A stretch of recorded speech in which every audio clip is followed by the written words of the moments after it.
Next हमारा topic है financial planning. Financial planning means कि एक ऐसा डिसीज़न जो हम अपने फाइनेंस के रिगार्डिंग एडवांस में करके रखते हैं। तो जो हमने पहले वीडियोस में बात की कि जो फाइनेंस होता है वो बहुत ही इम्पॉर्टेंट रोल प्ले करता है बिजनेस की एक्टिविटीज़ को कंप्लीट करने के लिए। तो हर बिजनेस की जो एक्टिविटी है वो फाइनेंस के बिना कंप्लीट नहीं हो सकती। तो एक बिजनेस मैनेजर को क्या है कि जो फाइनेंस के रिगार्डिंग जो भी डिसीज़न है वो एडवांस में करके रख लेने चाहिए।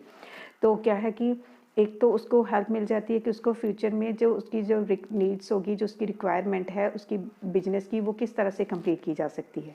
तो उसको ये पहले से ही डिसाइड कर लेना चाहिए कि जो भी वो एक्टिविटी कर रहे हैं फ्यूचर में, उसके लिए उसको कितना फ़ंड चाहिए और उस वो फ़ंड वो कहाँ से अरेंज कर सकता है।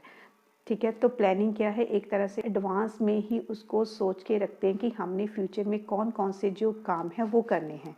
ठीक है, तो कितना फ़ंड हमारी उस एक्टिविटी में लगेगा, उस फंड को हमने कैसे कैसे यूज़ करना है। फाइनेंशियल प्लानिंग बेसिकली 3 चीज़ों पे डिपेंड करती है: requirement of fund, procurement of fund and utilization of fund.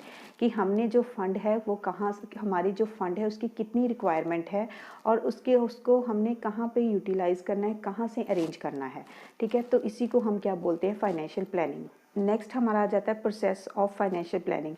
Process of financial planning में फर्स्ट है डिटर्मिनेशन ऑफ ऑब्जेक्टिव्स। कि ये जो फाइनेंशियल प्लानिंग होती है वो हमें कंपनी के जो फाइनेंस के रिगार्डिंग ऑब्जेक्टिव्स होते हैं उनको भी अकम्प्लिश करने में हेल्प करती है, उनको भी डिसाइड करने में हेल्प करती है। जो फाइनेंशियल ऑब्जेक्टिव्स होते हैं वो 2 तरह के होते हैं, एक होता है लॉन्ग टर्म फाइनेंशियल ऑब्जेक्टिव और दूसरा होता है short term financial objective. Long term financial objective means कि जो ऑब्जेक्टिव्स या जो डिसीजंस हमारे लॉन्ग टर्म के लिए होते हैं, जिनका टाइम पीरियड क्या होता है 5 to 10 ईयर्स का होता है, तर वो फिक्स्ड एसेट के साथ रिलेटेड होते हैं।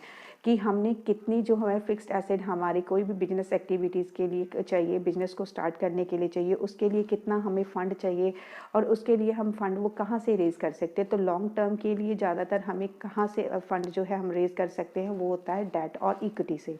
सेकंड होता है हमारा short term objective. Short term objective means कि जो शॉर्ट टाइम के लिए होते हैं, डिसीजंस लिए जाते हैं, जो शॉर्ट टाइम के डिसीजंस होते हैं, इनका टाइम पीरियड जो होता है विद इन 1 ईयर होता है और ये किसके साथ रिलेटेड होते हैं, वर्किंग कैपिटल के साथ। ये हमारी डे टू डे एक्सपेंसेस को मेंटेन करते हैं, डे टू डे एक्सपेंसेस को इनकर करने में हमारी हेल्प करते हैं और जो कंपनी की लिक्विडिटी होती है उसको मेंटेन करने में भी हेल्प करते हैं। प्रोसेस है डिटर्मिनेशन ऑफ फाइनेंशियल पॉलिसीज़। की अब जो फाइनेंस के रिगार्डिंग कुछ पॉलिसीज़ होती हैं उनको क्या है हम फॉलो कर रहे हैं कि नहीं कर रहे हैं, वो चीज़ें पॉलिसी में आ रही हैं कि नहीं आ रही। जैसे क्या है, फिक्स्ड एसेट मैनेजमेंट पॉलिसी होगी, वर्किंग कैपिटल मैनेजमेंट पॉलिसी होगी, डिविडेंड पॉलिसी होगी। अब फॉर एग्जांपल की डिविडेंड पॉलिसी है, डिविडेंड पॉलिसी के अंडर क्या है कि कितने परसेंटेज हमने जो डिविडेंड है अपने शेयर होल्डर्स को देना है और परसेंटेज जो है हमने रिटेन करके रखना है। पॉलिसी के अंदर हम ये डिसाइड करते हैं कि जो डिविडेंड है, जो कंपनी का प्रॉफिट है, उसको हमने एज ए डिविडेंड किस तरह से डिस्ट्रीब्यूट करना है। थर्ड पॉइंट है डिटर्मिनेशन ऑफ फाइनेंशियल प्रोसीजर। की जो अब जब हमने फाइनेंस अरेंज करना है तो उसमें कुछ प्रोसीजर्स होते हैं, कुछ स्टेप्स होते हैं, क्या वो स्टेप्स एंड प्रोसीजर्स फॉलो हो रहे हैं कि नहीं हो रहे। अगर तो हम डेट में पैसा इंक्रीज़ कर रहे हैं, रेज कर रहे हैं, तो क्या उसके जो स्टेप्स हैं वो फॉलो हो रहे हैं। अगर हम इक्विटी में पैसा रेज कर रहे हैं तो क्या उनमें जो स्टेप्स हैं, उनके जो प्रोसीजर्स होते हैं, क्या वो फॉलो हो रहे हैं। जैसे इक्विटी में है तो सबसे पहले क्या है, प्रोस्पेक्टस इशू करना। क्या वो प्रोस्पेक्टस इशू किए गए हैं पब्लिक के लिए, पब्लिक को इन्फॉर्म करने के लिए, पब्लिक की सब्सक्रिप्शन लेने के लिए। फिर क्या है कि अगर हमने कोई अंडर राइटिंग कमीशन पे करनी है तो क्या वो कमीशन जो है हम अपने अंडर राइटिंग एजेंट्स को क्या हम कमीशन पे कर रहे हैं कि नहीं कर रहे हैं। अगर उसके रिगार्डिंग कोई बैंक चार्जेस है, क्या वो बैंक चार्जेस पे हो रहे हैं। तो इक्विटी शेयर कैपिटल में और डेट में अगर पैसा रेज करना है या कहीं और सोर्स से, कोई भी सोर्स से जब हम पैसा अरेंज करते हैं तो हर सोर्स के क्या है अपने अपने स्टेप्स होते हैं, अपना अपना प्रोसीजर होता है। तो क्या वो प्रोसीजर फॉलो हो रहे हैं कि नहीं हो रहे। और फाइनेंशियल प्लानिंग हमें उन प्रोसीजर्स को फॉलो करने के लिए और उन प्रोसीजर के रिगार्डिंग हमें प्रिपेयर करती है कि अगर हमने फाइनेंस रेज करना है तो उसके रिगार्डिंग कौन कौन से स्टेप्स होंगे और कौन कौन सा प्रोसीजर होगा, उसके लिए हमें वो पहले से प्रिपेयर कर देती है। नेक्स्ट है objective of financial planning. First point है to ensure the availability of the fund whenever required, कि अगर जिस टाइम पे हमें जो फंड चाहिए उस टाइम पे हमारे पास कंपनी के पास फंड है या नहीं है, कि उसने अपने लॉन्ग टर्म सोर्सेज से या शॉर्ट टर्म सोर्सेज से जो अपना फंड है वो रेज करके रखा हुआ है कि नहीं रखा हुआ है।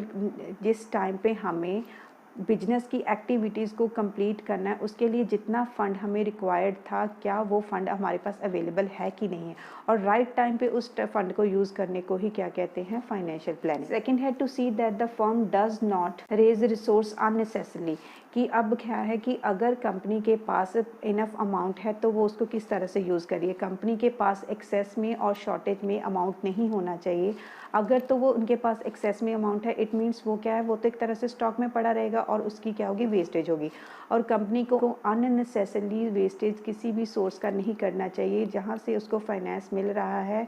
अगर तो फाइनेंस उसके पास एक्सेस में है तो उसको प्रॉपर अच्छे वे से उसको प्रोपोर्शनेट करके, या उसको कितने परसेंटेज उसने यूज़ करना है, कितने परसेंटेज रिटेन रखना है, तो उस हिसाब से उसको कंप्लीट करके इस हिसाब से उसको अरेंज करके रखिए। नेक्स्ट है importance of financial planning.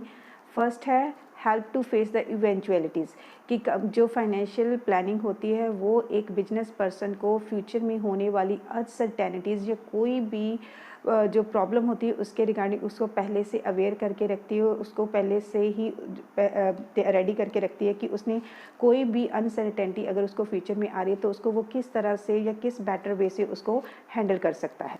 Second है help in avoiding business shocks and surprises. अब क्या है कि बिजनेस में शॉक्स एंड सरप्राइजेज तो होते ही रहते हैं। कई बार उसको पेमेंट अचानक से रिसीव हो जाती है, या कई बार उसको पेमेंट जो है अचानक से करनी पड़ सकती है, या फिर क्या है बूम, या फिर जो पीरियड होता है उसमें अमाउंट क्या है किसी शेयर का बढ़ सकता है, किसी का जो है डिप्रेशन में किसी का प्राइस जो है कम हो सकता है। तो इस तरह के शॉक्स एंड सरप्राइजेज जो क्या एक बिजनेस पर्सन को फ्यूचर में देखने को मिल सकते हैं। तो जो फाइनेंशियल प्लानिंग होती है वो उसको फ्यूचर के लिए रेडी करती है कि अगर उसको कोई सरप्राइज़ मिल रहा है या कोई शॉक मिलेगा तो उसके लिए वो अपने आप को पहले से कैसे प्रिपेयर करके रखे। थर्ड है हेल्प इन कोऑर्डिनेशन। अब जो बिजनेस की एक्टिविटीज़ होती हैं उसका किसी न किसी और दूसरी एक्टिविटीज़ के साथ कनेक्शन होता है, उसका किसी न किसी दूसरी एक्टिविटी के साथ कोऑर्डिनेशन होता है। जैसे एक एग्जांपल ले लेते हैं कि सेल है, प्रोडक्ट जो है हमने मार्केट में सेल करना है, तो सेल जो होती है वो किसके साथ कोऑर्डिनेट कर सकती है, प्रोडक्शन डिपार्टमेंट के साथ, मार्केटिंग डिपार्टमेंट के साथ। तो जो फाइनेंशियल प्लानिंग है वो हमें हेल्प करती है कि हमने बिजनेस की एक जो एक्टिविटी है उसको दूसरी एक्टिविटीज़ के साथ किस तरह से कोऑर्डिनेट करके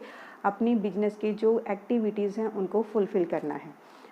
फोर्थ है help in avoiding wastage of finance. अब जो है फाइनेंशियल प्लानिंग जो है क्या है कि वो एक तरह से हमारी हेल्प करती है कि कंपनी के पास कोई भी जो अमाउंट है या फाइनेंस है वो वेस्ट ना हो, ना तो उनके पास एक्सेस में अमाउंट हो, ना ही उनके पास शॉर्ट में अमाउंट हो। तो अगर उनके पास एक्सेस में अमाउंट होता है तो उसको किस तरह से उसने अरेंज करना है, अगर तो उनके पास शॉर्टेज आ रही है फाइनेंस की तो उसने किस तरह से अपने फाइनेंस को रेज करना है। तो उसके लिए भी जो फाइनेंशियल प्लानिंग है वो एक मैनेजर की हेल्प करती है कि वो अपने जो सोर्सेज ऑफ फाइनेंस हैं उसको किस तरह से यूज़ करे और ताकि उनकी जो वेस्टेज है वो कम से कम हो। Help to link between present and future.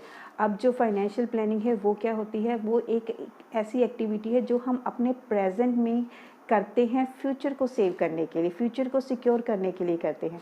क्या है, अगर फ्यूचर में कोई अनसर्टेनिटीज़ या कोई शॉक या कोई सरप्राइज़ मिलता है बिजनेस में तो हम उसके लिए किस तरह से अपने आप को प्रिपेयर कर सकें। Help in creating link between investment and financing decision. अब जो फाइनेंशियल प्लानिंग है ये हमें ये भी हेल्प करती है कि अगर हमने कोई जो फाइनेंस के रिगार्डिंग डिसीज़न लेना है, मीन्स हमने कहाँ से अपना जो फाइनेंस है वो रेज़ करना है। अगर जब हम पैसा जो है रेज़ कर लेते हैं, अरेंज कर लेते हैं, तो उस पैसे को हमने यूज़ कैसे करना है, मीन्स उस चीज़ को हमने इन्वेस्ट कहाँ पे करना है, कि लॉन्ग टर्म में इन्वेस्ट करना है कि हमने शॉर्ट टर्म में इन्वेस्ट करना है, जिससे हमें हमारी कंपनी की जो वेल्थ है वो इंक्रीज़ हो सके। ठीक है, तो फाइनेंशियल प्लानिंग हमें इन्वेस्टमेंट के रिगार्डिंग डिसीजन लेने में और फाइनेंस रेज करने के रिगार्डिंग में भी हेल्प करती है। लास्ट एंड 7th पॉइंट है फाइनेंशियल कंट्रोल। अब जो फाइनेंशियल प्लानिंग है वो फाइनेंस को कंट्रोल करने में भी हेल्प करती है। ये एक तरह से जो फाइनेंशियल परफॉर्मेंस होती है उसका एक स्टैंडर्ड सेट कर देती है, जिसको हम क्या है अपनी एक्चुअल परफॉर्मेंस के साथ कंपेयर करके देखते हैं कि वो हमारे बिजनेस के लिए कितनी सक्सेसफुल हो सकती है। अगर तो उसमें कोई डिविएशंस या कोई प्रॉब्लम आ रही है तो उसको हमने किस तरह से कंट्रोल करना है। Next topic capital structure. ठीक है, तो जो फाइनेंशियल मैनेजमेंट में जो कैपिटल स्ट्रक्चर है उसका क्या रोल है। कैपिटल स्ट्रक्चर क्या होता है कि ऐसा स्ट्रक्चर जो क्या है हमें कैपिटल के रिगार्डिंग बना के रखना पड़ता है कि कितना जो हमें कैपिटल है वो अपने बिजनेस में लगाना पड़ेगा। ठीक है, तो उसके रिगार्डिंग क्या है हम एक कैपिटल का एक स्ट्रक्चर बना के रखते हैं। ऐसा हम अपनी बिजनेस में इन्वेस्ट करते हैं उसको हम क्या बोलते हैं, कैपिटल बोलते हैं। और हम जो कैपिटल है वो दो तरीक़ों से अपने बिजनेस में लगा सकते हैं, एक होता है डेट और सेकेंड होता है इक्विटी। ठीक है, तो ये क्या है, it is a mixture of debt and equity. अब एक एग्जांपल लेके चलते हैं कि जैसे मैंने अपने बिजनेस को स्टार्ट करने के लिए मैंने 10 लाख रुपीज़ जो है इन्वेस्ट किए हैं, उसमें से 4 लाख जो है मैंने इक्विटी शेयर से रेज़ किए हैं, 2 लाख मैंने प्रेफरेंस शेयर से रेज़ किए हैं, 1 लाख जो है मैंने किसी से लोन लिया है। ठीक है, तो 1 लाख जो है वो मेरी रिटेन अर्निंग है और जो 2 लाख है वो मेरी क्या है, करंट लायबिलिटी है। तो मैंने ये जो डिफरेंट सोर्सेज से जो है अमाउंट जो है रेज़ किया है अपने बिजनेस में इन्वेस्ट करने के लिए। ये जो प्रपोर्शन में मैंने जो अमाउंट यूज़ किया है या रेज़ किया है इन्वेस्ट करने के लिए, उसको हम क्या बोलते हैं, कैपिटल स्ट्रक्चर बोलते हैं। नेक्स्ट हमारा टॉपिक है debt capital and equity share capital, कि इसमें कितनी कॉस्ट और कितना जो रिस्क होता है वो इन्वॉल्व होता है। एक बिजनेस पर्सन दो तरह से अपने फाइनेंस को रेज़ कर सकता है, डेट के थ्रू और इक्विटी के थ्रू। ठीक है, तो जो अगर हम डेट की बात करें तो डेट जो होते हैं वो बहुत ज़्यादा रिस्की होते हैं। क्यों रिस्की होते हैं, क्योंकि एक तो इसमें फिक्स्ड रेट ऑफ इंटरेस्ट होता है और साथ में प्रिंसिपल अमाउंट भी पे करना होता है, क्योंकि ये एक बोरोड फंड है। और इसमें जो खर्चे होते हैं वो नहीं होते, क्योंकि जब हम इक्विटी में अपना पैसा रेज़ करते हैं तो उसमें बहुत ज़्यादा खर्चे होते हैं बट उसमें रिस्क कम होता है। जैसे पहले क्या है, हमने प्रोस्पेक्टस इशू करना पड़ेगा, फिर क्या है अंडर राइटिंग कमीशन पे करनी या कोई बैंक चार्जेस पे करने, तो ये छोटे छोटे खर्चे जो हैं वो इक्विटी शेयर कैपिटल में आते हैं। तो बट जो इक्विटी शेयर कैपिटल है वो रिस्की कम होता है, क्योंकि वो ऑनर का अपना फंड होता है, उसके ऊपर उसको कोई फिक्स्ड रेट ऑफ इंटरेस्ट या फिर कोई प्रिंसिपल अमाउंट पे नहीं करना होता। तो एक अच्छा कैपिटल स्ट्रक्चर वही होता है जो डेट और इक्विटी के मिक्सचर को इस तरह से बनाए कि जो कंपनी की जो रिज़ल्ट है वो उसको बहुत ज़्यादा बेटर मिले, तो और जो कंपनी की वेल्थ है उससे मैक्सिमाइज हो सके। तो जो कैपिटल स्ट्रक्चर होता है वो क्या होता है कि उससे कंपनी की जो वेल्थ मैक्सिमाइजेशन होती है वो इंक्रीज़ होती है। अगर तो कैपिटल स्ट्रक्चर बहुत ज़्यादा अच्छा है तो कंपनी की जो वेल्थ होती है वो मार्केट में बहुत ज़्यादा इंक्रीज़ होगी। अब हर कंपनी की जो कैपिटल स्ट्रक्चर होता है वो क्या होता है, डिफरेंट होता है, अलग होता है, कि हर एक वेल्थ होती है वो डिफरेंट होती है, वो डिपेंड करती है कैपिटल स्ट्रक्चर के ऊपर। तो अब ये डिसाइड करना होता है कि एक अच्छी कंपनी का एक अच्छा कैपिटल स्ट्रक्चर कैसा होगा। तो उसके लिए बिजनेस पर्सन या कंपनी एक टर्म यूज़ करती है जिसको हम बोलते हैं फाइनेंशियल लीवरेज। फाइनेंशियल लीवरेज एक डेट बेस्ड कंसेप्ट है। इसमें क्या है कि जो ज़्यादा फोकस जो है डेट पे किया जाता है, कि इसका मतलब है कि हमारी कैपिटल में कितने परसेंट या कितने प्रोपोर्शन जो डेट इंक्लूड है। हमारी टोटल कैपिटल में जितना ज़्यादा डेट होगा उतना ही ज़्यादा कंपनी को प्रॉफिट होगा, क्योंकि जो डेट होता है एक चीपेस्ट सोर्स ऑफ फाइनेंस है और ये क्या है, कंपनी की अर्निंग को इंक्रीज़ करता है। अब क्वेश्चन ये राइज होता है कि जो प्रॉफिट है वो कैसे इंक्रीज़ होगा, कि अगर हम डेट को इंक्रीज़ करते हैं को जब कंपनी फिक्स्ड कैपिटल को या फिर बोरोड कैपिटल को इंक्रीज़ करती है तो उसके साथ साथ उसकी जो अर्निंग होती है वो भी इंक्रीज़ होती है। तो अर्निंग के साथ साथ क्या है, हमारा प्रॉफिट इंक्रीज़ होता है, उसके साथ हमारी कंपनी की जो वेल्थ होती है वो मैक्सिमाइज होती है। अब इसको समझने के लिए एक एग्जाम्पल लेते हैं। फॉर एग्ज़ाम्पल चलते हैं कि जैसे दो कंपनीज हैं, एक company X and company Y.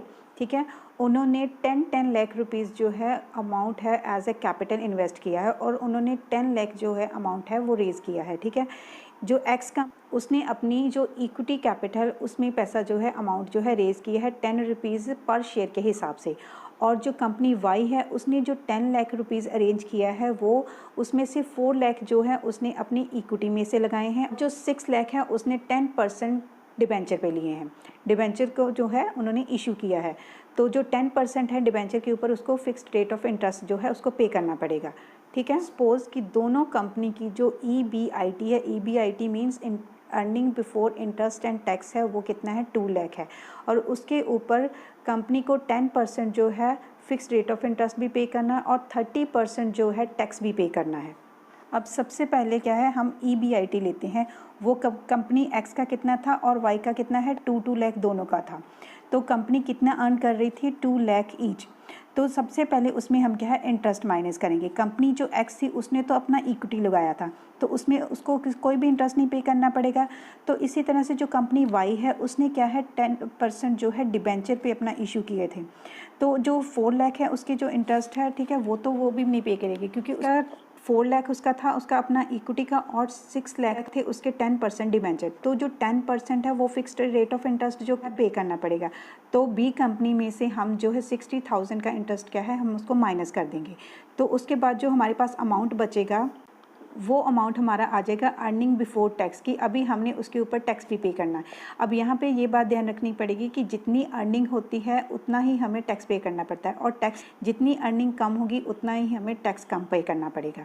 तो जो कंपनी एक्स है वो कितना टैक्स पे करेगी, उसकी अर्निंग कितनी है, ईबीटी कितनी थी, 2 लाख। 2 लाख पे 30% कितना बनेगा, 60,000। और जो कंपनी वाई है वो कितना पे करेगी, अब उसकी ईबीटी कितनी थी, अर्निंग बिफोर टैक्स कितना आया था, हमारा आया था 1,40,000, और 1,40,000 पे 30% कितना बनेगा उसका, 42,000। कि अब कंपनी जो वाई है उसकी अर्निंग कितनी होगी, कम होगी। ठीक है, अर्निंग कैसे कम होगी, जब उसने इंटरेस्ट पे कर दिया तो उसके बाद उसकी अर्निंग जो है वो कम होगी, तो उसके ऊपर उसको इंटरेस्ट भी कम पे करना पड़ेगा, राइट। इसके बाद जो हमारी अर्निंग होती है ईबीटी से हम क्या है जो टैक्स है वो डिडक्ट कर देते हैं। उसके बाद हमारा आ जाता है अर्निंग आफ्टर टैक्स। तो earning after tax company x का कितना हो गया, 1,40,000, और कंपनी वाई का कितना हो गया, 98,000। अब देखो यहाँ पे जो अर्निंग कम होगी है दोनों कंपनीज़ की, ठीक है, तो उसके ऊपर उसको टैक्स भी पे करना पड़ा है। तो जो कंपनी वाई है वो एज़ कम्पेयर टू क्या है वो कम पे करेगी, क्योंकि उसकी अर्निंग जो है वो कम हो गई है। अर्निंग पर शेयर जो होता है वो एक ऐसा अमाउंट है कि हमने कितने जो अपना अमाउंट है या कितना प्रॉफिट है वो अपने इक्विटी शेयर होल्डर्स में डिस्ट्रीब्यूट करना है।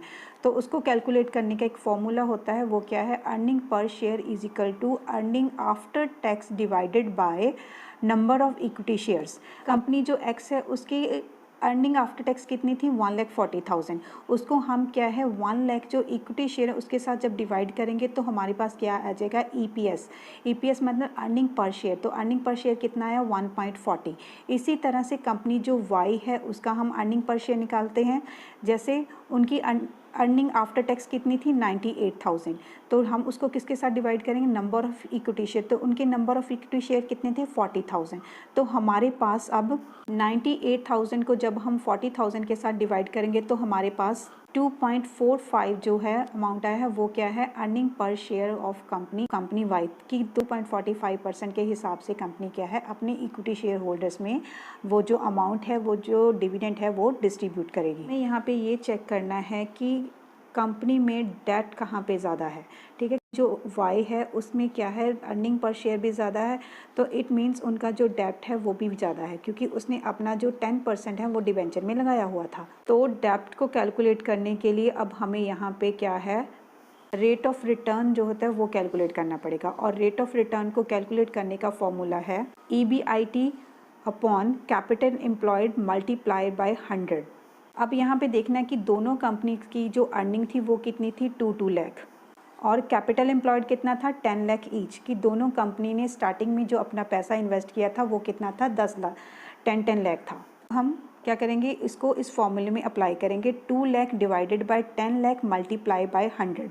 तो हमारे पास कितना रेट ऑफ रिटर्न आ जाएगा, 20%। अब यहाँ पे ये देखने वाली बात है कि जो कंपनी वाई थी उसका रेट ऑफ इंटरेस्ट कितना था, 10%। फिक्स्ड रेट, उसके ऊपर उसको रिटर्न कितनी मिल रही है, मीन्स उसके ऊपर जो रेट ऑफ रिटर्न है वो कितना है, 20%। कि जितनी ज़्यादा कंपनी की रेट ऑफ रिटर्न होगा उतना ही कंपनी को क्या है प्रॉफिट होगा। और इसी तरह से अगर जो रेट ऑफ रिटर्न है सपोज कि वो 8% हो जाता और कंपनी का रेट ऑफ इंटरेस्ट कितना था, 10%, तो कंपनी को क्या होगा, लॉस होगा। तो अगर कंपनी को लॉस हो रहा है मीन्स उसकी जो रेट ऑफ रिटर्न है वो रेट ऑफ इंटरेस्ट से कम आ रही है, तो कंपनी को कभी भी डेट में जो अमाउंट है वो रेज़ नहीं करना चाहिए। मीन्स कि जब कंपनी को ज़्यादा रेट ऑफ रिटर्न हो रहा है, इट मीन्स कंपनी को ज़्यादा प्रॉफिट हो रहा है, तो वो अपने शेयर होल्डर्स में ज़्यादा क्या जो डिविडेंड है उनको डिस्ट्रीब्यूट कर सकती है। अपने शेयर होल्डर के साथ वो जो प्रॉफिट है वो शेयर कर सकती है। तो कंपनी क्या है अपनी फ़िक्स्ड कॉस्ट कैपिटल को यूज़ करके वो शेयर होल्डर की जो इक्विटी होती है या शेयर होल्डर की जो वैल्यू है उसको इंक्रीज़ कर रही है, और जब कंपनी इक्विटी शेयर होल्डर की जो वैल्यू होती है, वेल्थ होती है, उसको इंक्रीज़ करती है, तो उसको हम बोलते हैं ट्रेडिंग ऑन इक्विटी। तो जब मीन्स शेयर होल्डर की जो वेल्थ होती है, शेयर होल्डर की जो अर्निंग पर शेयर होती है वो इंक्रीज़ हो जाती है, तो वो क्या कहलाती है, ट्रेडिंग ऑन इक्विटी। नेक्स्ट हमारा टॉपिक आ जाता है factor affecting choice of capital structure की। जब हमने या किसी भी कंपनी ने या बिजनेस ने अपना कैपिटल स्ट्रक्चर बनाना है तो उसके साथ कौन कौन से फैक्टर्स हैं जो हमारी कैपिटल स्ट्रक्चर को बनाने में हमारी हेल्प करते हैं। तो फर्स्ट पॉइंट है कैश फ्लो पोजीशन। अब हम शुरू से इस चैप्टर में पढ़ते आ रहे हैं कि अगर कंपनी की कैश फ्लो पोजीशन बहुत अच्छी है तो कंपनी क्या है, अमाउंट जो है डेट में लगा सकती है, ठीक है। अगर कंपनी के पास जो इनफ्लोज़ हैं, जो आउटफ्लोज़ हैं, उनके अच्छे हैं, तो कंपनी क्या है, अपना जो अमाउंट है वो डेट में रेज़ कर सकती है।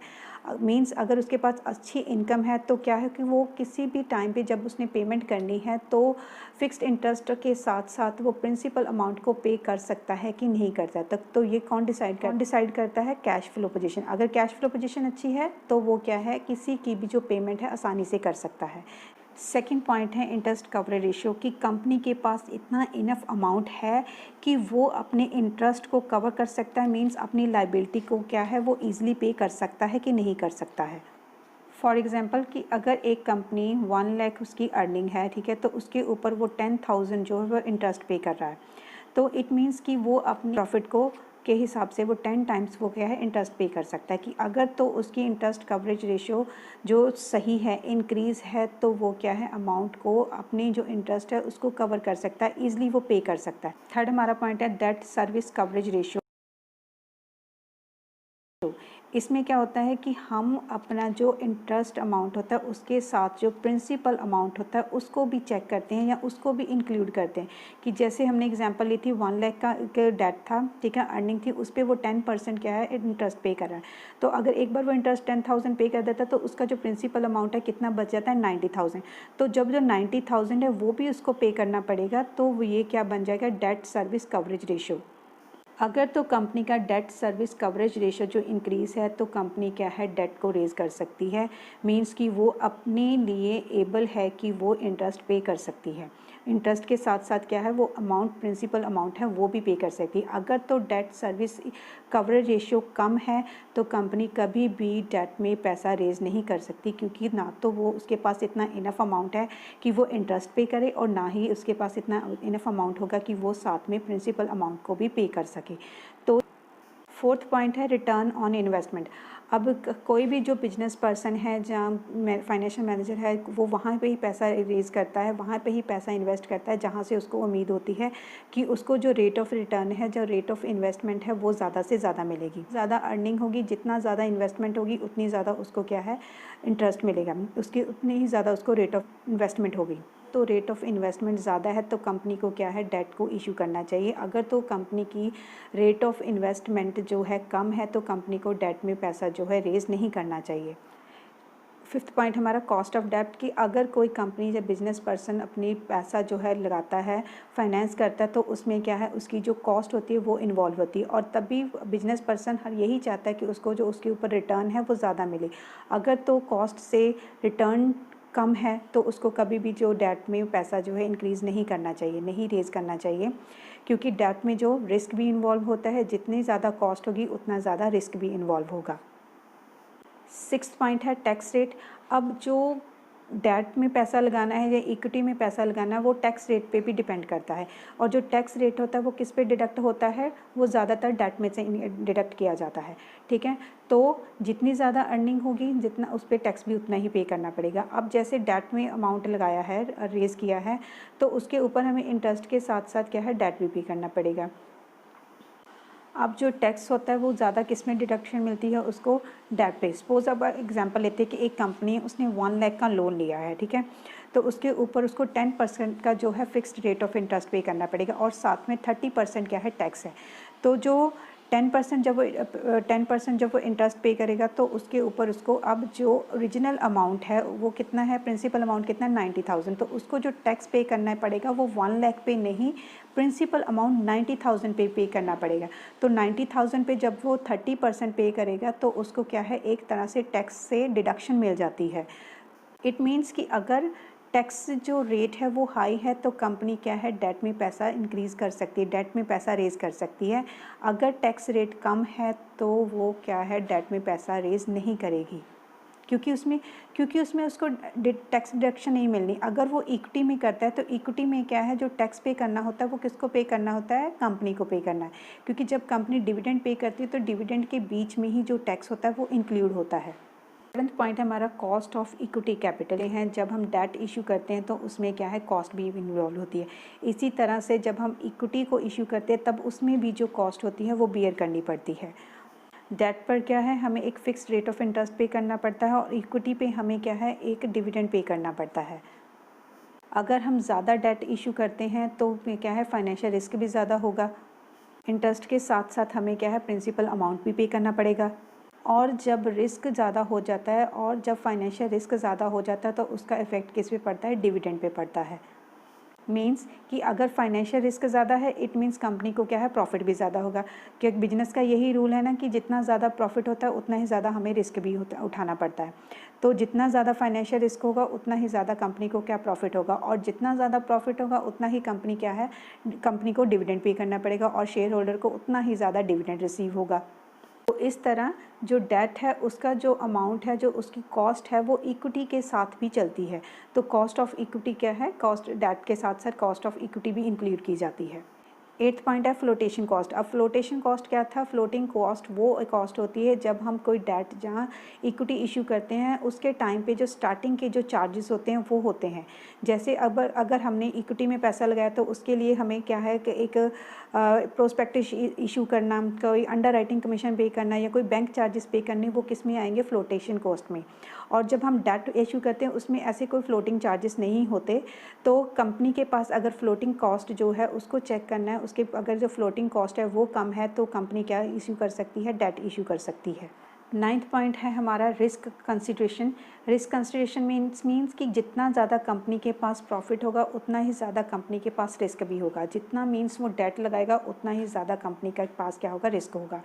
तो रिस्क जो होता है वो किस तरह से हो सकते हैं, ऑपरेटिंग कॉस्ट की, कंपनी के पास ऑलरेडी बहुत सारे खर्चे होते हैं, ठीक है, जैसे उसने किसी बिल्डिंग का रेंट पे करना है, किसी की सैलरी पे करनी है, कोई इंश्योरेंस प्रीमियम करना है, तो वो सारे के सारे क्या हैं, ऑपरेटिंग कॉस्ट में। कि अगर कंपनी के पास ऑलरेडी ऑपरेटिंग कॉस्ट बहुत ज़्यादा हाई है तो वो कभी भी डेट में पैसा नहीं लगाएगी, क्योंकि वो ऑलरेडी बहुत सारे एक्सपेंसेस कर रही है। और सेकंड होता है फाइनेंशियल रिस्क। फाइनेंशियल रिस्क में मीन्स कि उस कंपनी ऑलरेडी बहुत सारे जो पेमेंट्स हैं वो कर रही है, वो बहुत सारे इंटरेस्ट जो है वो पे कर रही है, इंटरेस्ट ऑन डिविडेंड पे कर ऑफ इंटरेस्ट कर रही है वो, और रिटर्न ऑफ डेट कैपिटल, कि उसके पास ऑलरेडी बहुत सारे खर्चे हैं। जितने ज़्यादा वो खर्चे करेगी, जितने ज़्यादा वो इंटरेस्ट पे करेगी, उतना ही ज़्यादा उनको क्या है, रिस्क बियर करना पड़ेगा। अगर तो उनका फाइनेंशियल रिस्क बहुत ज़्यादा है कंपनी का, तो वो कभी भी डेट में पैसा रेज नहीं करेगी। 10th पॉइंट है फ्लेक्सिबिलिटी, की कंपनी को अपने पास इतना इनफ अमाउंट या इतनी रिटेन्ड उसके पास होनी चाहिए कि अगर फ्यूचर में उसको कहीं ना कहीं चेंजेस करने हैं तो उनको वो चेंज कर सके। मींस अगर उसने जो डेट में पैसा लगाना है, जब पैसा रेज करना है, जब इक्विटी में पैसा रेज करना है, तो उसके पास इतना इनफ अमाउंट होना चाहिए कि वो जो फाइनेंशियल के डिसीजंस हैं फ्यूचर में उनको कहीं ना कहीं अगर चेंज करना पड़े तो उनको चेंज कर सके, या फिर अपने लोन को एक्सटेंड करना है, ठीक है, उसको एक्सटेंड कर सके, इतना अमाउंट होना चाहिए उसके पास कि उसकी रिटर्न जो है वो ईजिली पे कर सके। अगर उसने अपने बिजनेस को एक्सपेंड करना है तो उसके पास इतना इनफ अमाउंट है कि वो अपने बिजनेस को एक्सपेंड कर सकता है कि नहीं कर सकता है। 11th पॉइंट है कंट्रोल, की कंपनी को जो अपना कंट्रोल है वो अदर शेयर होल्डर के साथ करना चाहिए कि नहीं करना चाहिए। अब जैसे वो इक्विटी में पैसा रेज कर रहा है तो अगर जितनी ज़्यादा इक्विटी होगी, मींस जितने ज़्यादा वो अपना कंट्रोल या इक्विटी के शेयर जो मार्केट में सेल करेगा उतने ही ज़्यादा उसके क्या होंगे, जो कंट्रोल होगा इक्विटी शेयर होल्डर का वो क्या है, डिवाइड हो जाएगा। कि जितने ज़्यादा शेयर होल्डर्स होंगे उतने ही ज़्यादा उनका कंट्रोल क्या है, उनके हाथों में आ जाएगा। कि हर इक्विटी शेयर होल्डर के पास क्या होता है, वोटिंग राइट होता है और कंट्रीब्यूशन है वो कंपनी के अफेयर्स में वो कर सकते हैं, तो उनका जो कंट्रोल होता है वो ज़्यादा हाथों में चला जाता है। अब बिजनेस पर्सन को ये डिसाइड करना होता है कि उसने अपना जो कंट्रोल है वो मार्केट में लेके जाना है कि नहीं लेके जाना। अब 12th पॉइंट है रेगुलेटरी फ्रेमवर्क, की अगर किसी बिजनेस पर्सन ने जहाँ से भी जिस भी सोर्स से पैसा अरेंज करना है, उस हर सोर्स का जो होता है अपना कोई ना कोई रूल्स एंड रेगुलेशंस होते हैं। क्या वो रूल्स एंड रेगुलेशंस फॉलो हो रहे हैं कि नहीं हो रहे हैं, ये भी ध्यान में रखना होता है कि अगर वो डेट में पैसा लगा रहा है तो डेट के में पैसा लगाने के टाइम पे कौन कौन से रूल्स एंड रेगुलेशंस है। मीन्स कि उसको एक तो फिक्स्ड रेट ऑफ इंटरेस्ट जो है वो पे करना पड़ेगा, साथ में क्या है उसको प्रिंसिपल अमाउंट भी पे करना पड़ेगा, राइट। अगर वो इक्विटी में पैसा रेज करता है तो उसके कौन कौन से रूल्स एंड रेगुलेशंस हैं। उसको पहले क्या है प्रोस्पेक्टस इशू करना पड़ेगा, ठीक है, उसको एक एजेंट अपॉइंट करना पड़ेगा, उसको अंडर राइटिंग कमीशन पे करनी पड़ेगी, उसको कुछ बैंकिंग चार्जेस पे करने पड़ेंगे। तो ये सारे के रूल्स एंड रेगुलेशन जो है वो एक फ्रेमवर्क, रेगुलेटरी फ्रेमवर्क्स में आते हैं, और क्या ये चीज़ें फॉलो हो रही हैं कि नहीं फॉलो हो रही हैं, ठीक है। तो ये भी उसको एक फाइनेंस मैनेजर को ध्यान में रखने पड़ते हैं फाइनेंशियल डिसीजन लेने के टाइम पे। 13 पॉइंट है स्टॉक मार्केट कंडीशन की। अब जो मार्केट की कंडीशन है उसके हिसाब से जो है अमाउंट क्या है वो रेज़ किया जाता है। अगर तो मार्केट में जो शेयर का प्राइस है वो हाई है, ठीक है, तो कंपनी क्या है इक्विटी में पैसा लगा सकती है, क्योंकि उसको पता है कि उसका जो मार्केट में शेयर है उसकी कंपनी का वो ज़्यादा है। तो उसकी जो अगर वो उसका मार्केट में शेयर का प्राइस ज़्यादा है तो इट मीन्स उसकी कंपनी की क्या है वैल्यू जो है वो इंक्रीज़ होगी। अगर तो मार्केट में जो शेयर का प्राइस वो कम है तो वो पैसा नहीं लगाएगी, क्योंकि उसकी कंपनी की जो वैल्यू है वो डाउन चली जाएगी। तो वो फिर किस में पैसा इन्वेस्ट कर सकता है, वो किस में पैसा लगा सकता है, डेट में लगा सकता है। तो कंपनी जो है हमेशा स्टॉक मार्केट की कंडीशन के हिसाब से ही पैसा रेज़ करती है, और उसको ये ध्यान में रख के पैसा जो है रेज़ करना चाहिए कि मार्केट की कंडीशन कैसी है। अगर तो रेट तो प्राइस ज़्यादा है तो वो अमाउंट रेज़ करेगी, अगर तो प्राइस जो कम है तो वो इक्विटी में पैसा जो है रेज़ नहीं करेगी। लास्ट एंड 14 पॉइंट है capital structure of the others company, की हर कंपनी जो होती है उसका जो कैपिटल स्ट्रक्चर होता है वो डिफरेंट होता है। अब यहाँ पे बिजनेस पर्सन और मैनेजर को ये देख के चलना है कि उसका जो फाइनेंशियल स्ट्रक्चर है वो दूसरी कंपनी के साथ सेम ना हो। हाँ, उसको वो फॉलो कर सकता है, देख सकता है, बट उसको एज सेम नहीं बना सकता। अब क्योंकि कंपनी का जो कैपिटल स्ट्रक्चर है वही कंपनी की जो वेल्थ मैक्सिमाइजेशन को डिसाइड करता है। अगर तो कंपनी का कैपिटल स्ट्रक्चर बहुत ज़्यादा अच्छा होगा तो कंपनी की वैल्यू क्या है इंक्रीज़ होगी। तो हर बिजनेस पर्सन यही चाहता है कि उसकी कंपनी का जो कैपिटल स्ट्रक्चर है या उसका जो डेट और इक्विटी का मिक्सचर है वो ऐसा होना चाहिए कि उसकी कंपनी को हमेशा बेटर रिजल्ट मिले और उसकी कंपनी की जो वेल्थ है वो हमेशा मैक्सिमाइज़ हो। था हमारा टॉपिक कैपिटल स्ट्रक्चर।